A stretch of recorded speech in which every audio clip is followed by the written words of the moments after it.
Welcome to the Dawn of the Infinite, Galakrond's Fall. This is a Mythic level 15 dungeon. I'm not even sure if I'm pronouncing that right, but I'm sure someone will let me know.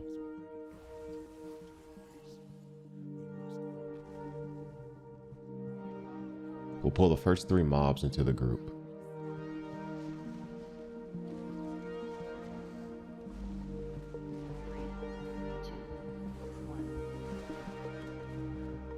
Circle, Diamond, and Star will be the focus targets.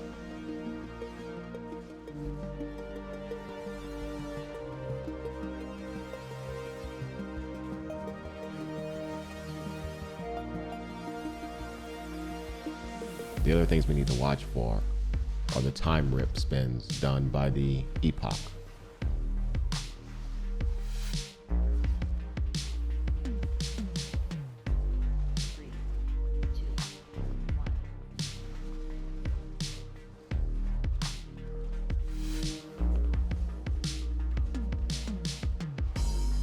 Just simply move out of the AoE.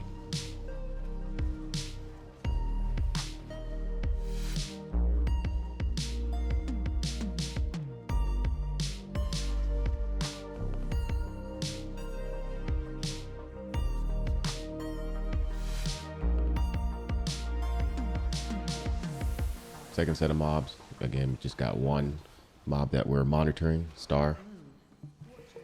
Still dodging the time rips.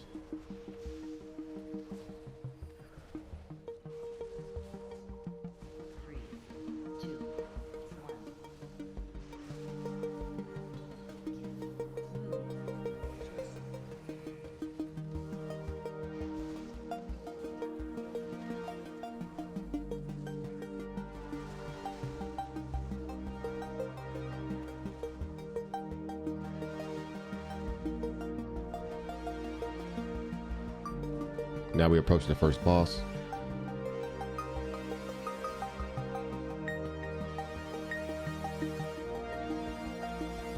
First mechanic is the stomp. Bring your circle to the edge of the room, that way we keep the center clean. The next one is Eon Shatter. 2 members of the group will get 2 big circles. Try to keep them close without anyone intersecting someone else's circle.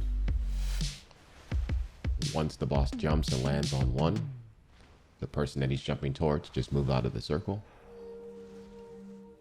There will be little orbs that spawn from where he lands. Simply dodge the orbs. There will be a soaking mechanic after you dodge the orb. At least one person needs to be in that soaking mechanic, or we get party-wide damage. And then he'll hop to the next guy, or to the next player. And the same mechanic. He'll hop. The player that he has targeted will move out of the circle. He'll land, and then orbs will spawn in an AoE pattern. Dodge the orb, stand in the soak mechanic. Rinse and repeat.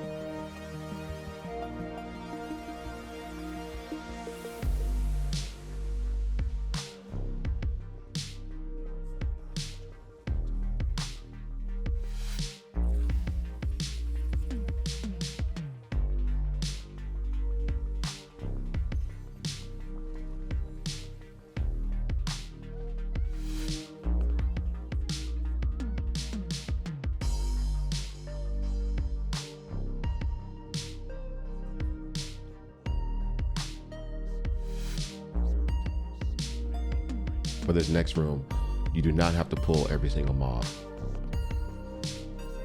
You do have to clear all of the portals that are spawning. Circle, Diamond, and Star are our main targets to focus interrupts on.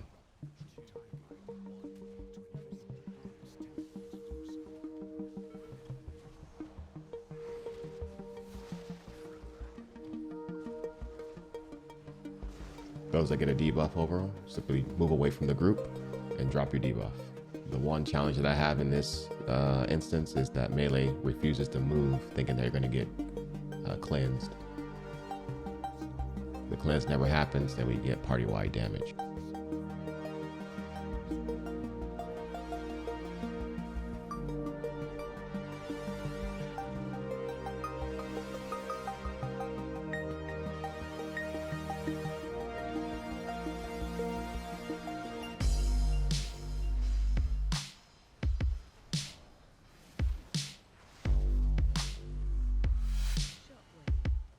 The time stream does a frontal that follows the tank. It's important that the tank stays away from the party, keeps him pointed away from the party. It is not a frontal you can dodge, so pop defensives. Notice I'm not pulling every single mob here, because all we need is the center platform clear in order to do the mechanics for the boss.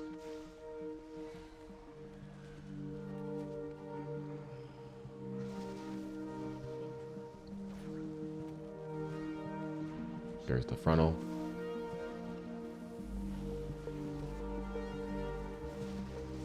Again, we overlapped the circles. People didn't want to move out of the way and took a lot of damage for the party.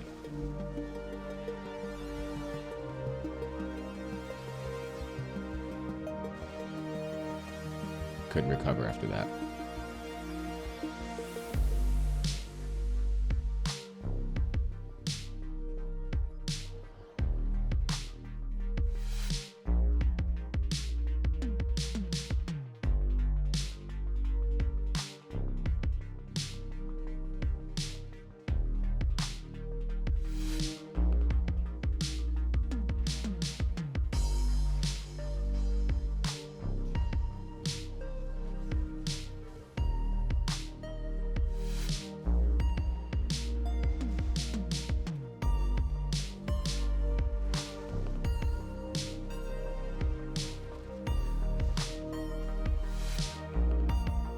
This time, lessons were learned. Everybody moved out of the people that were targeted with the debuff, moved away from the group. Hence, a lot of damage was mitigated.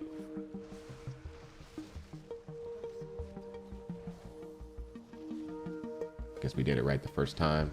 Second time, not so much.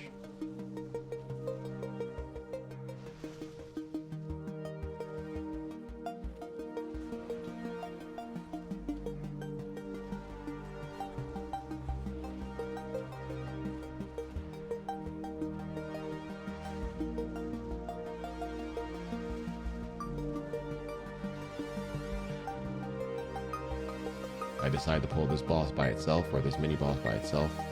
You could have easily taken this boss into the next group, but we had a hard time doing simple mechanics. I didn't want to keep wiping.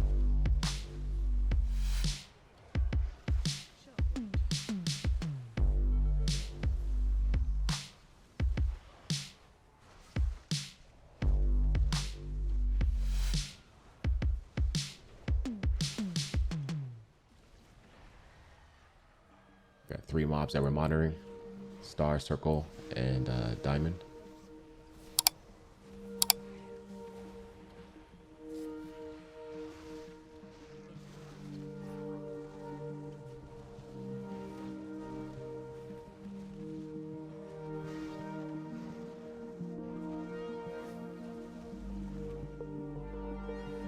That's it. Now we're at the second boss.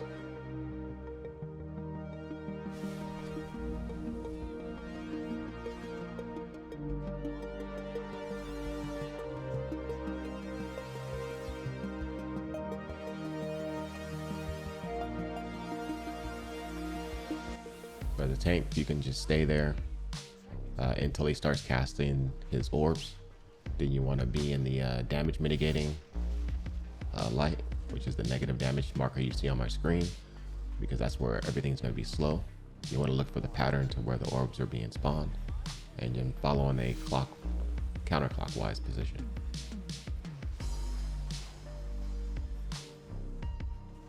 If you're DPS, you can use the same mechanic as the tank, staying in the damage mitigation light until the orb spawns so you can see the pattern. However, once you get the marker over your head, the debuff, you need to stay in a speed induced light, which is the brighter color sections of the room, until your debuff either times out or you get dispelled. So debuffs stay in the light. Tank and folks without the debuffs stay in the dark areas of the room, so that way you can see the pattern. if you get dispelled in the dark area of the room with the debuff, this is what happens. That's a lot of damage that everybody has to take.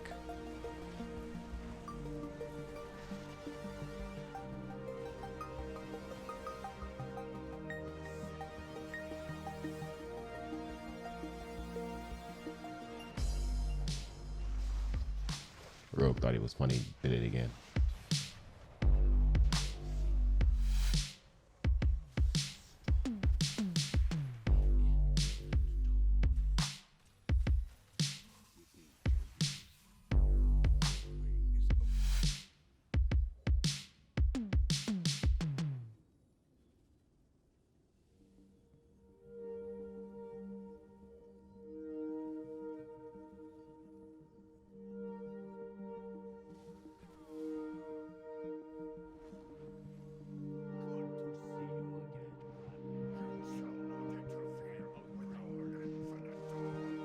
Again, we have another mini boss, just a regular dragon. Watch out for the sandstorms on the ground. Yeah, so this mini boss just does AoE to the group, as well as sandstorms on the ground.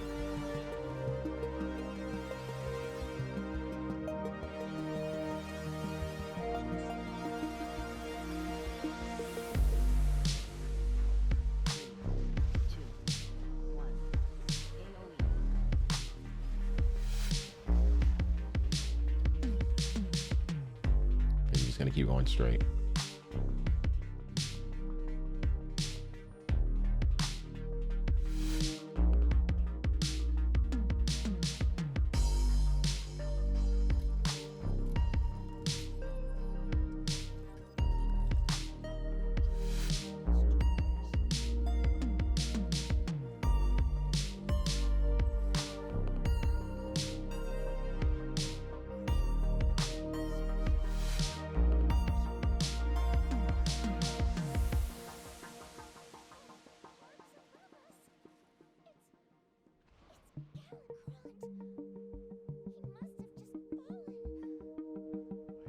Next couple pulls are nothing too unique.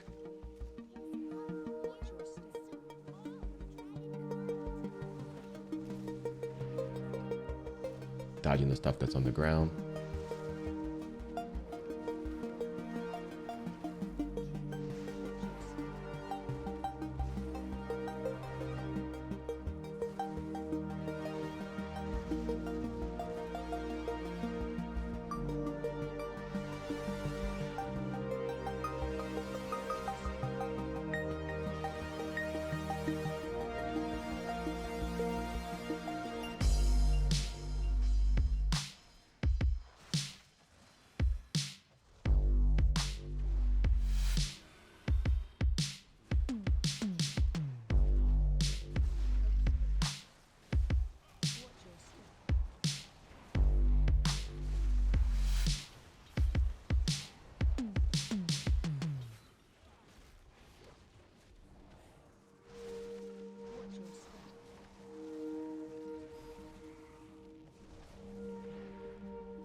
Alright, this Blight boss here.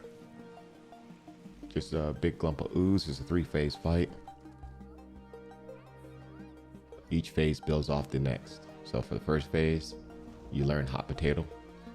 It targets a random player, puts an orb over their head. You have 10 seconds to transfer that orb to someone else. Ideally, you want to transfer the orb to the tank before he does his Blight Reclamation. And that way it clears the debuff. Usually the tank is the only one that can withstand the impact, so you give it to the tank right before that happens. Phase 2, Spirit transfers to a dragon. He not only does the orb or the Hot Potato, he now has a wind ability that you have to dodge these windstorms as well as puddles on the ground.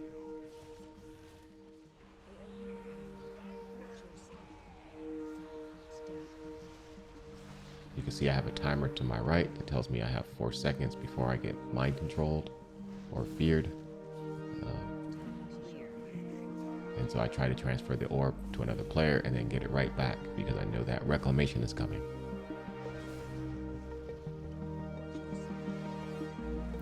Dodge the stuff on the ground.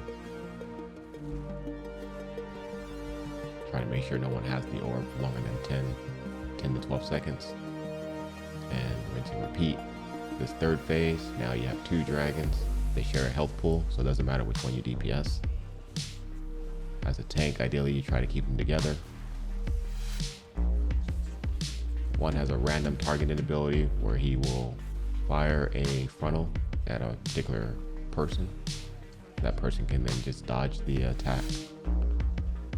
Doesn't really have any aggro feature to it.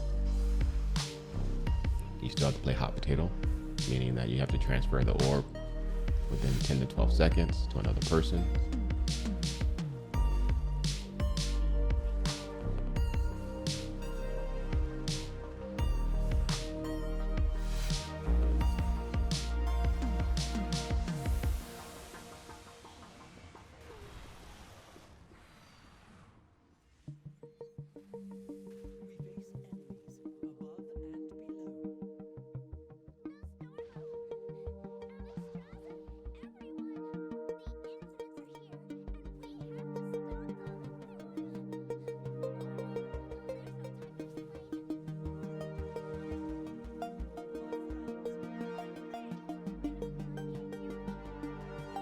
Given our count at 95%, we decided to use the rogue's ability to stealth. If we didn't have the rogue's ability or invis pots, there's nothing real significant about these ads other than whirlwinds and similar things that we placed in the beginning of the dungeon.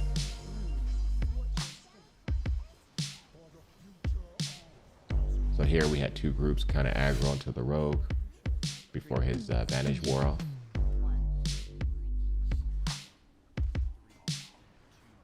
We grouped them up, AoE stun to prevent some of the melee damage. Sidestep the swirls.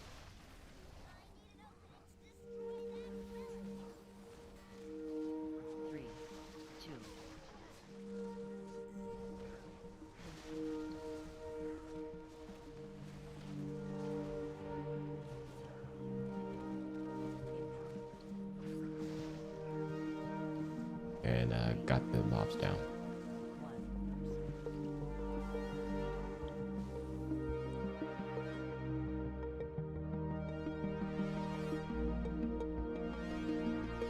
Chrono Melt's gonna cast. Gonna interrupt the Chrono Mask.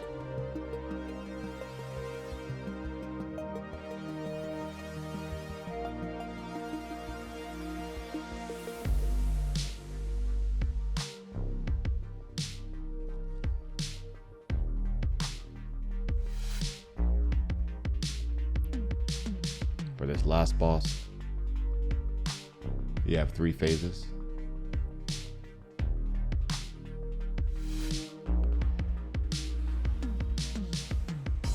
The first phase is you just DPS the boss. The DPS stands close to the boss, either side. One DPS will get targeted or a healer will get targeted with a debuff. Chromie will teleport towards you. You need to go underneath Chromie's shield. Once the dragon throws his breath, Chromie will protect you. Then there will be 2 soaking mechanics, one in front of Chromie and one directly on top of Chromie. Healers and DPS stand on top of Chromie. The tank needs to stand right in front of Chromie.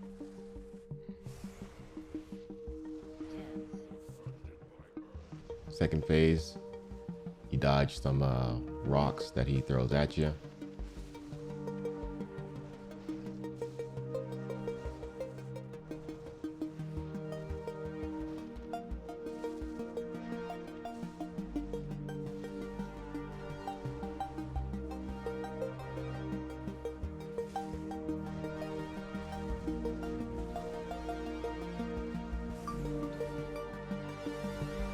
Right after you dodge these rocks, you'll do a frontal, sidestep the frontal.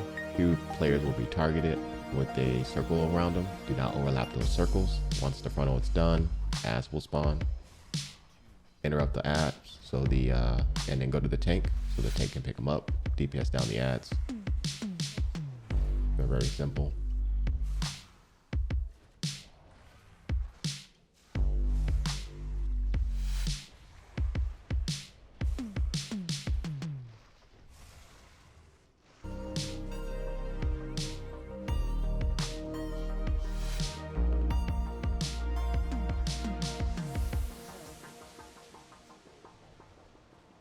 As you can see, the soaking mechanic that the dragon does pushes you out of the soaking mechanism.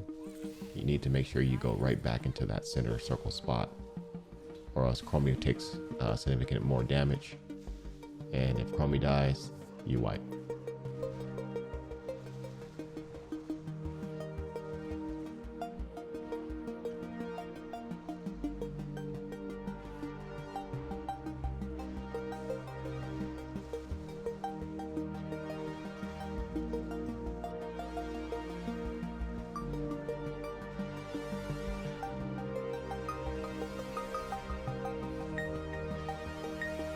Third phase, Chromie goes close to the boss. Everybody gets underneath the bubble.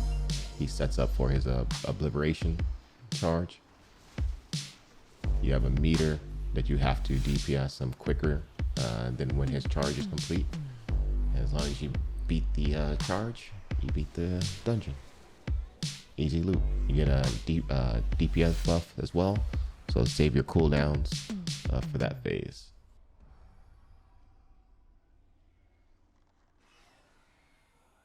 And that is Dawn of the Infinite, Galakrond's Fall.